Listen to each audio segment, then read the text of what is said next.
কুষ্টিয়ার কুলফি আইসক্রিম যারা এখনো খাননি তারা অনেক কিছুই মিস করে গেছেন। এটা একটা স্পেশাল ডেটে আমি এই কুষ্টিয়ার কুলফি আইসক্রিমটা আর কি বানাচ্ছিলাম পুরো দুধ দিয়ে, মানে দুধটা যা মানে 1 কেজি দুধ হচ্ছে হাফ কেজি করার মতো আর কি করা হয়েছে।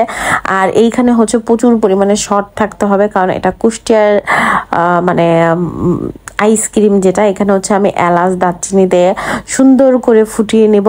আর তার সাথে হচ্ছে এখানে যেটা সব থেকে বেশি ইম্পর্টেন্ট, এখানে হচ্ছে খেজুরের গুড় দেয়া লাগে। এটা দিয়ে আমি বেশ খানিকক্ষণ হচ্ছে জ্বালাই নিব, যে চিনিটা ব্যালেন্স আছে কিনা সেটাও হচ্ছে চেক করব। বাট তার আগে আর একটা কথা বলে দেই, কারা কারা কুষ্টিয়ার এই মালাই আইসক্রিমটা খেয়েছেন, কুলফি আইসক্রিমটা খেয়েছেন কমেন্ট করে জানাবেন। বাট এই আইসক্রিমটা খুবই খুবই মজাদার হয়েছে।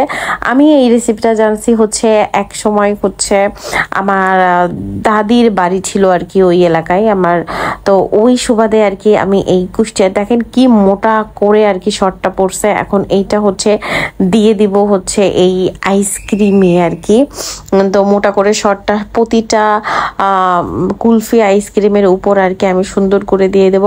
আর এটা মিনিমাম 6 থেকে 8 ঘন্টা আমি ফ্রিজে রাখবো। বাট এটা খুবই খুবই মজাদার। যারা এই আইসক্রিমটা একবার বানাবেন জাস্ট বারবার খেতে চাবেন।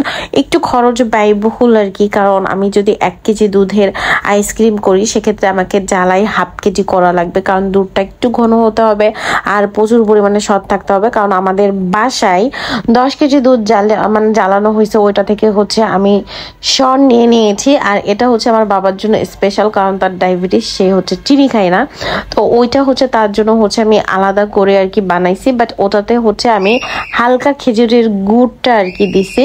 তো এরপর হচ্ছে মোটামুটি এটা 6 থেকে 8 ঘন্টা আমি ফ্রিজে রাখবো, তারপর হচ্ছে এটা খাবো। খুবই খুবই খুবই মজাদার। আমি যেহেতু এখন ভয়েস দিচ্ছি, আমার নিজেরই অনেক খেতে ইচ্ছা করতেছে। কে কে ট্রাই করবেন কমেন্ট করে জানান।